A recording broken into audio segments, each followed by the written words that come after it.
Bismillahirrahmanirrahim.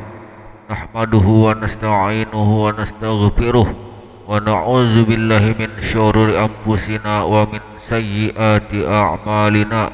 May yahdihillahu fala mudhillalah wa may yudlilhu fala hadiyalah. Asyhadu an la ilaha illallah wa asyhadu anna Muhammadan abduhu wa rasuluh. Rabbi israh li sadri wa yassir li amri wahlul 'uqdatam min lisani yafqahu qawli. Rabbi ighfirli wa liwalidayya warhamhuma kama rabbayani shaghira. Assalamualaikum warahmatullahi wabarakatuh. Untuk mengenal Allah haruslah kita kenali zahir dan batin. Pada dasarnya diri manusia terbagi menjadi dua, yakni diri zahir dan diri batin. Pada diri kita yang zahir kita dapat melihat kebesaran Allah Subhanahu wa ta'ala. Wujud fisik kita sebagai manusia pun juga bisa terlihat sebagai pengenalan awal akan diri ini. Allah berfirman dalam surah Al-Insan ayat 2 yang artinya, sesungguhnya kami telah menciptakan manusia dari setetes mani yang bercampur, yang kami hendak mengujinya dengan perintah dan larangan. Karena itu kami jadikan dia mendengar dan melihat. Kemudian kita mengenali diri yang batin kita. Diri batin merupakan ruh yang ada di dalam tubuh. Dalam ilmu tasawuf telah diajarkan bahwa sebelum mengenal Allah, kita harus mengenali diri kita sendiri terlebih dahulu. Cara satunya dengan cara melihat ke dalam qalbu, sebagaimana firman Allah Subhanahu wa ta'ala dalam surat Az-Zariyat ayat 21. Wa fi anfusikum afala tubsirun, dan di dalam diri kamu apakah kamu tidak memperhatikannya. Rasulullah sallallahu alaihi wasallam juga menegaskan tentang sesuatu dalam batin manusia yang harus dilihat dengan baik untuk mengenal diri sendiri. Rasulullah sallallahu alaihi wasallam bersabda yang artinya, aku jadikan dalam rongga anak Adam itu mahligai, dan dalam mahligai itu ada dada, dan dalam dada itu ada hati atau kolbu, dan dalam hati atau kolbu itu ada mata hati atau puat, dan di dalam mata hati atau puat itu ada penutup mata hati, sagab, dan di balik penutup mata hati sagab itu ada nur cahaya atau labban, dan di dalam nur atau cahaya labban itu ada rahasia atau sir, dan di dalam rahasia atau sir itulah aku, kata Allah.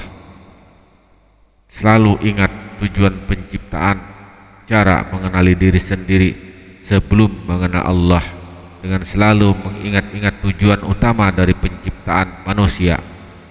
Manusia diciptakan untuk beriman kepada Allah. Manusia diciptakan sebagai khalifah di muka bumi yang memiliki tujuan hidup untuk beribadah hanya kepada Allah Subhanahu wa ta'ala. Inilah disebut namanya pengenalan yang sempurna. Jadi perlu kita latih rohani kita ini supaya rohani kita ini hidup kepada Allah. Ada suatu cerita untuk kita ambil ikhtibar semuanya. Ada seorang mursyid, dia memiliki santri dan jamaah. Dari sekian banyak santri dan jamaah tadi, ada satu santri yang disayang oleh mursyidnya tadi melebihi daripada santri-santri yang lain. Ketika itulah santri yang lain merasa dia iri kepada gurunya, seolah-olah dirinya itu dianaktirikan oleh gurunya, padahal semuanya itu adalah santrinya oleh guru tadi.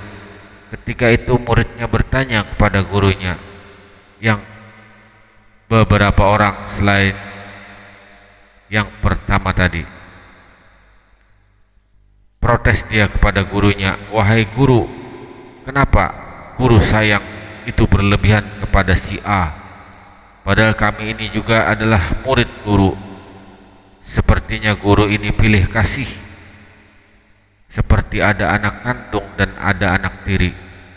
Mestinya sayang guru mesti sama kepada kami semua, karena guru adalah guru kami dan kami ini adalah anak muridnya guru mendengar protes seluruh muridnya tadi, kecuali orang yang disayangi tadi. Guru ini mendengar, lalu dia tersenyum dengan senyum. Setelah dia dengar dan senyum, guru itu pergi ke belakang rumah dan beliau mengambil beberapa ekor burung atau unggas, lalu dibagi-bagikannya kepada santrinya tadi, termasuk yang disayangi tadi. Apa pesan gurunya kepada muridnya? Wahai muridku, ini aku beri kepada kamu masing-masing kamu satu unggas.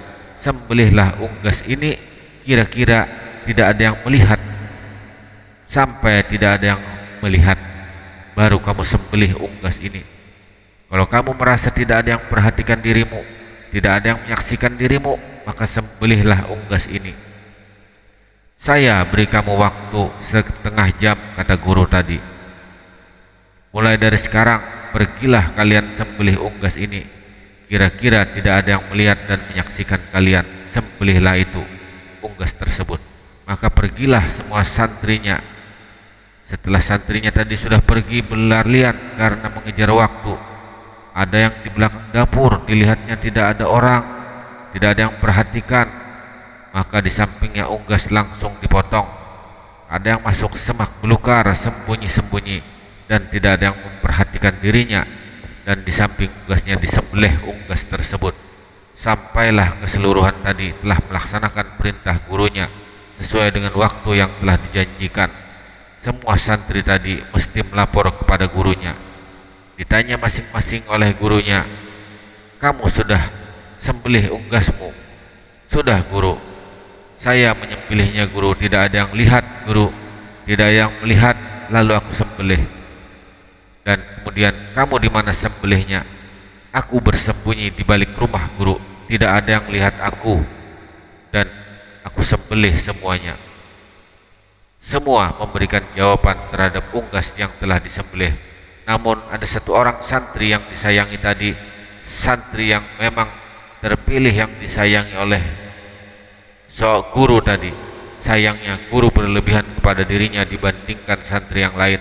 Rupanya santri yang disayangi ini, unggas yang dibawanya, yang diperintahkan gurunya untuk menyembelih, tetap dibawanya kembali tanpa kurang suatu apapun. Unggas itu masih dalam keadaan hidup. Lalu bertanyalah guru tadi, wahai santriku, aku sudah sampaikan kepada kalian semua, sembelihlah unggas ini sampai kira-kira tidak ada yang melihat, lalu sembelihlah. Namun kenapa kamu membawa unggas ini dalam keadaan hidup dan kamu tidak menyembelihnya? Apakah kamu tidak melaksanakan perintahku? Kemudian apa kata santrinya tadi? Wahai Tuan Guru, bukan aku tidak mau menyembelihnya. Tuan Guru, aku tahu, aku paham perintah Guru kepada aku dan kepada kita semua. Kata Guru, sembelihlah unggas ini sampai kira-kira tidak ada yang melihat. Tapi bagaimana aku ya Guru, aku menyembelih unggas ini? Setiap aku akan menyembelih unggas ini, Allah tetap menyaksikan aku, Allah tetap mendampingi aku, Allah tetap memperhatikan aku. Ketika hatiku ini hadir, Allah menyaksikan aku, Allah menyaksikan dan mendampingi aku. Maka ketika itu tidak ada kemampuan aku, tidak ada kesanggupan aku untuk melakukan penyembelihan itu. Kenapa pesan guru sembelih kalau tidak ada yang lihat? Sekarang yang melihat itu Allah. Guru, Allah itu hadir pada diriku yang menjadikan diriku ini yang menjadi dia. Maka aku tidak sanggup sesuai dengan perintah guru. Aku bawa kembali, aku bungkus kembali dalam keadaan hidup. Maka dengan perkataan itu gurunya tersenyum mendengarkan jawaban dari santri yang ia sayangi. Lalu guru pun berkata kepada seluruh santrinya tadi, wahai santriku, wahai anak muridku semua, inilah yang membuat perhatianku, aku sayang, kasih aku lebih kepada dirinya dibandingkan perhatian dan kasih aku kepada diri kalian semua. Di mana letak lebihnya, guru? Kalian sama aku menyampaikan ilmu yang aku berikan sama daripada aku, namun bedanya hati kalian itu mati, hati kalian tidak hadir, hati kalian itu alba, daripada mengenal dan memahami akan kehadiran Allah beserta kalian. Namun satu orang temanmu ini aku lebih perhatian, aku sayang aku kepada dirinya, hatinya telah hidup bersama Allah, bahwa Allah itu dia bersama kamu di mana saja kamu berada. Namun walaupun kamu membaca ayat ini, namun kamu tidak paham makna yang sebenarnya. Sedangkan temanmu yang satu orang ini, dia paham betul makna yang sebenarnya. Di mana ada aku, di situ ada dia. Di mana ada kamu, di situ ada dia. Di mana ada kita, di situ nyatanya diri Allah. Karena diri kita ini adalah tempat nyatanya diri Allah itu yang sebenarnya. Demikianlah, mudahan ini sebagai pembelajaran bagi kita semua dan dapat mengenali apa artinya, apa hakikatnya mengenal Allah. Terima kasih. Assalamualaikum warahmatullahi wabarakatuh.